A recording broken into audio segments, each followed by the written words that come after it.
সর্বশেষ বিশ্ব সংবাদ।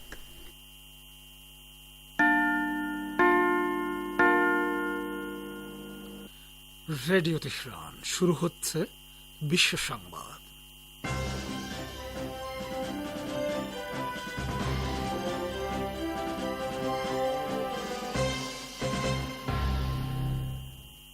সংবাদ শিরোনাম।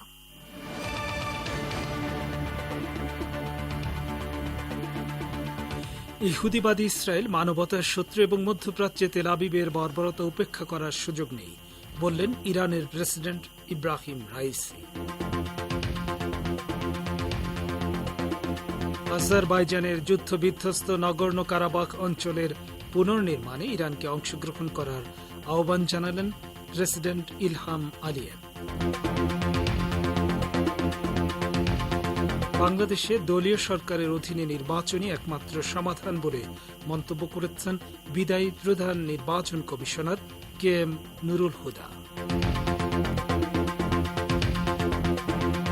এবং ভারতের পশ্চিমবঙ্গের সাবেক মুখ্যমন্ত্রী বুদ্ধদেব ভট্টাচার্যকে তার দলই পদ্মভূষণ পুরস্কার নিতে দেয়নি বলে অভিযোগ করলেন বিজেপি নেতা দিলীপ ঘোষ।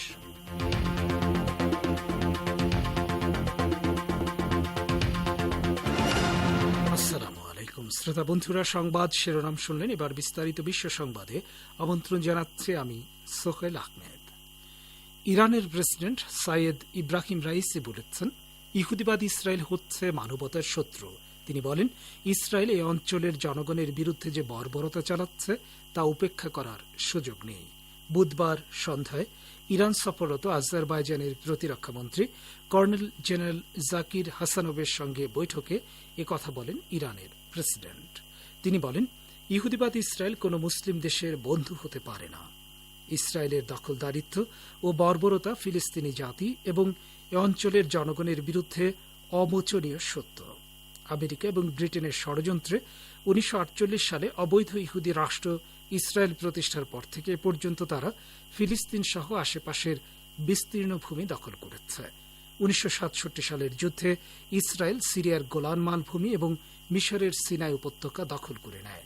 মধ্যপ্রাচ্যে উগ্র সন্ত্রাসী গোষ্ঠীগুলোর উত্থানের পেছনে ইসরায়েল এবং আমেরিকার হাত রয়েছে বলেও সুস্পষ্ট বক্তব্য দেন ইরানের প্রেসিডেন্ট। তিনি বলেন, এই গোষ্ঠীগুলো পুরো মধ্যপ্রাচ্য অঞ্চলে ব্যাপক বর্বরতা ও অপরাধযজ্ঞ চালিয়েছে। কাতারের পররাষ্ট্রমন্ত্রী মোহাম্মদ বিন আব্দুর রহমান আল সানি আজ তেহরানে ইরানের পররাষ্ট্রমন্ত্রী হোসেন আমির আবদুল্লাহিয়ানের সঙ্গে বৈঠক করেছেন। তাদের মধ্যে দ্বিপক্ষীয় ও আঞ্চলিক বিষয়াদি নিয়ে আলোচনা হয়। কাতারের পররাষ্ট্রমন্ত্রী আজ তেহরানে আসবেন বলে এর আগে বিভিন্ন গণমাধ্যমে খবর বেরিয়েছিল। এর আগে গত মঙ্গলবার রাতে কাতারের পররাষ্ট্রমন্ত্রীর সঙ্গে ফোনে কথা বলেন ইরানের পররাষ্ট্রমন্ত্রী।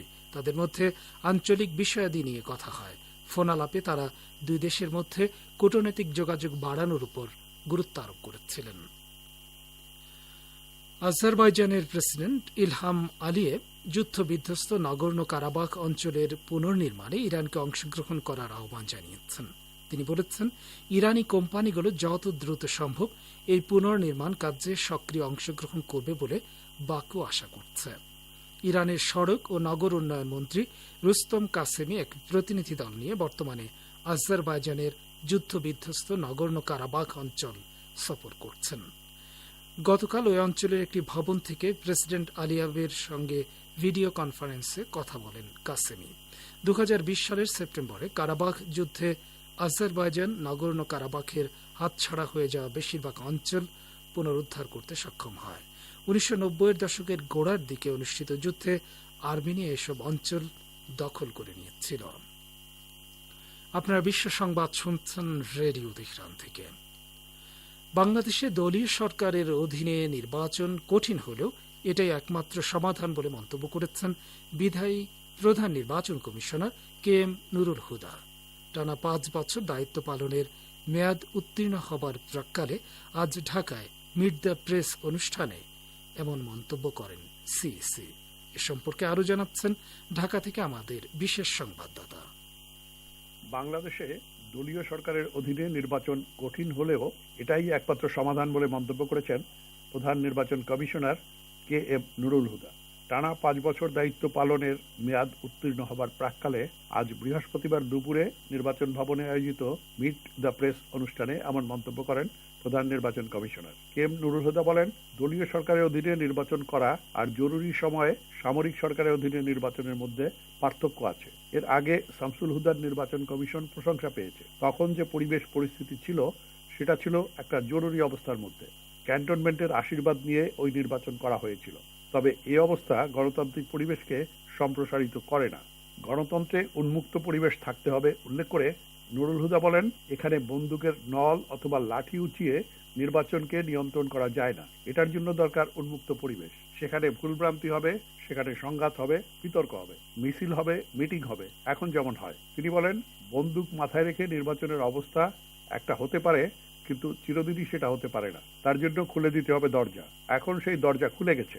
এখন রাজনৈতিক পরিমণ্ডলে নির্বাচন হয়। এই নির্বাচন অত্যন্ত কঠিন, কিন্তু সম্ভব। এর মধ্য দিয়েই আমাদের যেতে হবে। বর্তমান নির্বাচন কমিশনের অধীনে বিনা ভোটে বা বিনা প্রতিদ্বন্দ্বিতায় নির্বাচনের ব্যাপকতা প্রসঙ্গে নুরুল হুদা বলেন, এতে কমিশনের কিছুই করার নেই। এটা রাজনৈতিক সিদ্ধান্তের বিষয়। বিনা ভোটে কেন নির্বাচিত হলো তা দেখার এখতিয়ার কমিশনের নেই। Abdur Rahman Khan, radio Tehran, Dhaka. ভারতের উত্তরপ্রদেশে আসন্ন বিধানসভা নির্বাচন উপলক্ষে রামপুর সদর আসন থেকে সমাজবাদী পার্টির প্রার্থী ও প্রভাবশালী নেতা মোহাম্মদ আজম খানের মনোনয়নপত্র দাখিল করা হয়েছে। আজম খান বর্তমানে সীতাপুর কারাগারে রয়েছেন। কারাগার থেকেই তিনি মনোনয়নপত্র দাখিলের সমস্ত প্রক্রিয়া সম্পন্ন করেন এবং পরে তার প্রধান নির্বাচনী এজেন্ট অসীম রাজা মনোনয়নপত্র দাখিল করেন। গণমাধ্যমকে দেয়া সাক্ষাৎকারে অসীম রাজা বলেন, আজ মোহাম্মদ আজম খানের মনোনয়নপত্র দাখিল করা হয়েছে। আমি প্রস্তাবক হিসেবে মনোনয়নপত্র জমা দিয়েছি। সব আনুষ্ঠানিকতা সম্পন্ন হয়েছে।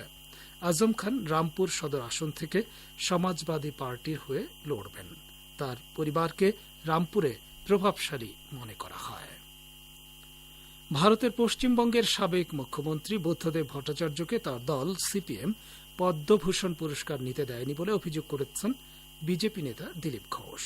তার এই মন্তব্যের তীব্র সমালোচনা করে সিপিএম নেতা সুজন চক্রবর্তী বলেছেন, যাদের পরম্পরা মুচলেকার পর মুচলেকা দেয়া, তাদের কাছ থেকে বামপন্থীরা রাজনীতি শিখবে না। এ সম্পর্কে বিস্তারিত জানাচ্ছেন কলকাতা থেকে আমাদের সংবাদদাতা। ভারতের পশ্চিমবঙ্গের সিপিএম নেতা সুজন চক্রবর্তী বিজেপি নেতা দিলীপ ঘোষকে টার্গেট করে বলেছেন, যাদের পরম্পরা মুসলেকার পর মুসলেকা দেয়া, তাদের কাছ থেকে বামপন্থীরা পরম্পরা শিখবে না। তিনি আজ বৃহস্পতিবার গণমাধ্যমে দেয়া সাক্ষাৎকারে ওই মন্তব্য করেন। এর আগে পশ্চিমবঙ্গের সাবেক মুখ্যমন্ত্রী ও সিপিএম নেতা বুদ্ধদেব ভট্টাচার্যের পদ্মভূষণ পুরস্কার প্রত্যাখ্যান করা প্রসঙ্গে বিজেপির সর্বভারতীয় সহ সভাপতি দিলীপ ঘোষ বলেন, কমিউনিস্টরা কাকড়ার মতো কাউকে উপরে উঠতে দেবে না। ওরা জ্যোতিবাবুকে প্রধানমন্ত্রী হতে দেননি। বিজেপি নেতা দিলীপ ঘোষের ওই কটাক্ষের পাল্টা জবাবে আজ সিপিএম নেতা সুজন চক্রবর্তী বলেন, কমিউনিস্টদের সম্পর্কে বিশুদ্ধার এইটা বাদ দিয়ে আরএসএস এর কিছু নেই। যাদের পরম্পরা মুচলেকার পর মুচলেকা দেওয়া, তাদের কাছ থেকে বামপন্থীরা পরম্পরা শিখবে না। অন্যদিকে সিপিএম নেতা শ্রমিক লাহিড়ী বলেন, দিলীপবাবু কাগজ পড়েন না, ইতিহাসও জানেন না। বুদ্ধদেববাবু পদ্মভূষণ প্রত্যাখ্যানের সিদ্ধান্ত নিজেই নিয়েছেন এবং তা বিবৃতি দিয়ে জানিয়েছেন, স্বাধীনতার সংগ্রামে কমিউনিস্টদের ভূমিকা কী ছিল তা ইতিহাস পড়লেই জানা যাবে। কিন্তু দিলীপবাবু ইতিহাস পড়েন না বলেও মন্তব্য করেন সিপিএম নেতা শ্রমিক লাহিড়ী। Abdul Hakim, radio Tehran, Kolkata.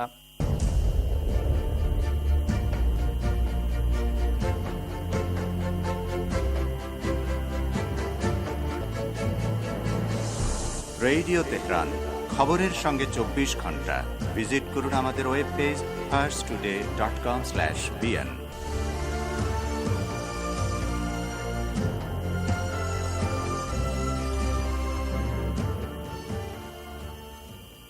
বিশ্ব সংবাদ শুনছেন রেডিও তেহরান থেকে।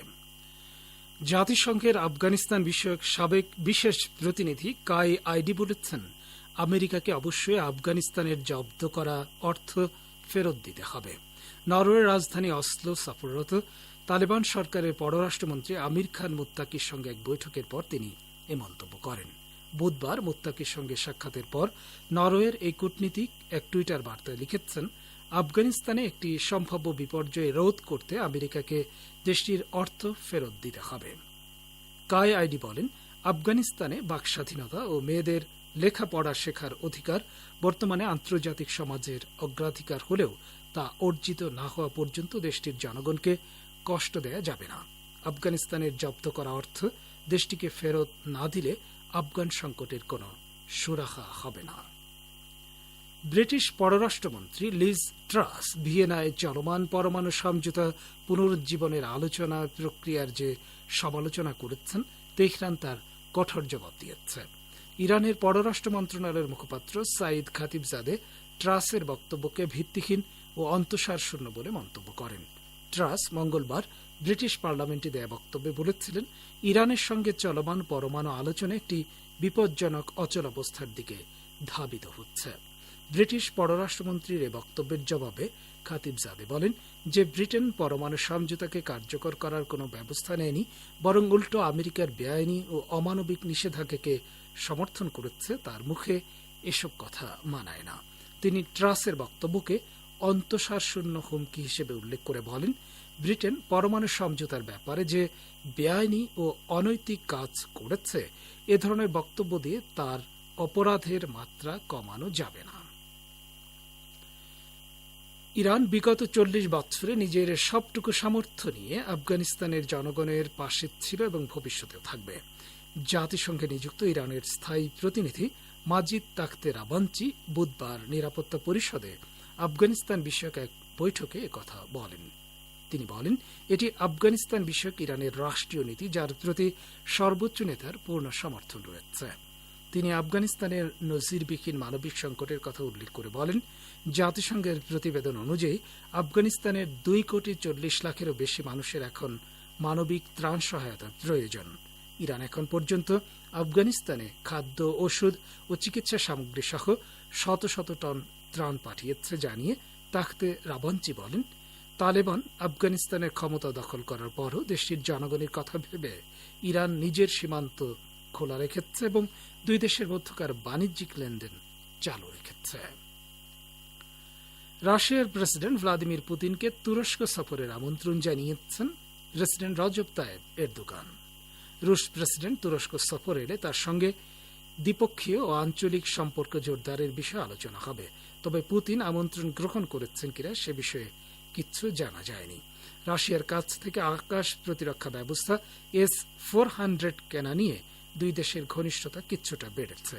একই সময়ে এই ইস্যুতে তুরস্কের উপর মার্কিন চাপ বেড়েছে নেটোর চাপও। তবে তুরস্ক এর আগে সুস্পষ্টভাবেই বলেছে, মার্কিন হুমকি তোয়াক্কা না করে তুরস্ক S-400 কেনা অব্যাহত রাখবে এবং জাতীয় ক্ষেপণাস্ত্র প্রতিরক্ষা ব্যবস্থারও উন্নয়ন ঘটিয়ে যাবে। ইউক্রেন ইস্যুতে যেসব পদক্ষেপের কারণে উত্তেজনা বেড়ে যাচ্ছে তা থেকে বিরত থাকার জন্য আমেরিকার প্রতি আহ্বান জানিয়েছে চীন। একই সঙ্গে বেইজিং জোর দিয়ে বলেছে, ইউরোপে নিরাপত্তার বিষয়ে মস্কো যে উদ্বেগ প্রকাশ করছে তাকেও আন্তরিকভাবে বিবেচনায় নিতে হবে। আজ মার্কিন পররাষ্ট্রমন্ত্রী অ্যান্টনি ব্লিংকেনের সঙ্গে টেলিফোন আলাপে এসব কথা বলেন চীনা পররাষ্ট্রমন্ত্রী ওয়াং ই। এ সময় দুই মন্ত্রী ইউক্রেন সীমান্তে রাশিয়া ও মার্কিন নেতৃত্বাধীন নেটো বাহিনীর মধ্যে বেড়ে চলা উত্তেজনা নিয়ে কথা বলেন। টেলিফোন আলাপে চীনা পররাষ্ট্রমন্ত্রী বলেন, সব পক্ষকে স্নায়ুযুদ্ধের সময়কার মানসিকতা সম্পূর্ণভাবে পরিহার করতে হবে। শ্রোতা বন্ধুরা, বিশ্ব সংবাদে এই ছিল আমাদের সর্বশেষ আয়োজন। সঙ্গে থাকার জন্য অসংখ্য ধন্যবাদ।